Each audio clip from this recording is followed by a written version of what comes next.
Isha, a man and a woman. Boker, the Erev, a morning and an evening. Okay? Easy. We're ready to move on, man. Got others to share with you. Okay, now a few more. We have Tov. Notice that's a V pronunciation. Tov. And Tova. Notice the comets and the hey for the feminine ending. So this is the same word, just masculine and feminine. And we'll explain that as we go along too. All adjectives match with the nouns, whether they're masculine or feminine. If you're talking about a woman, you talk about tova. Ha'ish tova. If you're talking about a man, or ha'isha tova. The endings have to match. If you're talking about a man, you have tov, anyway, without the AH. Ish tov is what I was trying to think of. Ish tov, and then you have isha tova. The endings have to match. This is why they have masculine and feminine for one word. Good. Tov, tova. Now we have ra and ra-ah. Notice the feminine ending. This is a word for bad, evil, something like that. So ra-ah, that's the feminine. On this bottom one, this is yafeh. Notice there's no dagesh in pay, so that's an F sound. It softens it from a hard P to a F.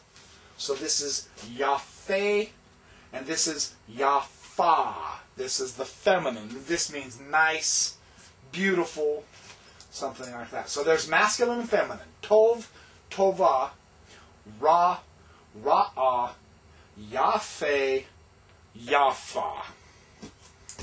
Okay? We're slowly building up your understanding of vocabulary, masculine and feminine, plural, and so on and so forth. Okay, here's a few more for you. Gadol, Gedolah. This is the masculine, Gadol. This is the feminine, Gedolah. Big, large, great, magnificent, enormous, gihugic, hugantic, enormagnanimous. Okay, I'm overdoing it. But anyway, Gadol. Gadol and Gedolah. On this one we have Katan, Ketana. Katan, masculine, Ketana.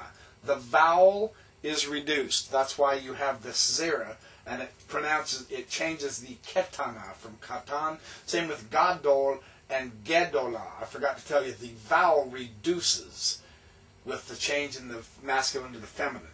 And then this one is Kadosh, Kedosha. Oh, and I forgot to write it out. Anyway, Kadosh, Kedosha. This means holy. This is the masculine. Kadosh is holy. Kedosha is the feminine for holy. Okay, so there's those. Okay, here's some more vocabulary. Yeled. You have Yod, Sagol, Lamed, Sagol, Dalet. Yeled is boy, and Yalda is girl. Notice the feminine ending, the comets and the hey. That's the feminine ending. So you have Yeled boy, Yalda girl. Etz. Now, as a general rule, most Hebrew words have a 3-consonant root. There are exceptions. This is one of those words that have an exception. Etz. Ayin, Sarah, and final etz, tree and wood. Final tzadi. Shame. Sheen, Sarah, and final mem is name. Shame is name, or Shem is name. And then this is or. Remember, Aleph is there's no real pronunciation, so it's just the Holam, Vav, and the R. Or is light. We have Berakah is blessing. Berakah, blessing. And Shana is year. Notice both of these are feminine. The comets and the hay, and the comets and the hay at the end. So Berakah is a feminine. It means blessing. And Shana means year. So that's given you a feel for some of the vocabulary. And of course, as I begin to do simple sentences, you'll get more and more vocabulary. But this gives you an idea of some of the Hebrew vocabulary that we'll use quite regular in a lot of Bible verses. Now, 3 of the prepositions that I want you to know is be, which means in, le, which means to, and ke, which means like. It's just a beit with the tzira, the lamed with the zira, and the kof with the zira. And it's very easy to, they're attachable. They can't be separate. They're inseparable. These are the inseparable prepositions, a few of them. There are also separable prepositions. We'll get to those. For right now, when you attach these to a word, it means either in something. If this was bebayit, it would mean in the house. Bebayit. Lebayit is to the house. Kebayit means like a house. So on and so forth. And I'll show you with one of the Hebrew words how these work. Okay, this is our good old friend Melech, a king. Melech, Mem Segol, Lamed Segol, final cough with the, oh heck, I can't remember what that is. Anyway, Melech, king. Bemelech is in a king. Notice how it attaches. Bemelech. This is Lemelech, to a king. Notice how it attaches. It makes it all one word. Lemelech. And then Kemelech is like a king. And this is the prepositions. This is how the prepositions work. And this is how Hebrew is kind of structured with prefixes, suffixes on the ends of words, prefixes on the beginnings of words. And as a general rule, there's a 3-root consonant. In this case, melech. Because there's 2 segolet vowels in there, segol. This is called a segolet noun, and we'll get into that a little later. But anyway, melech, bemelech, lemelech, and kemelech. That's how the prepositions work.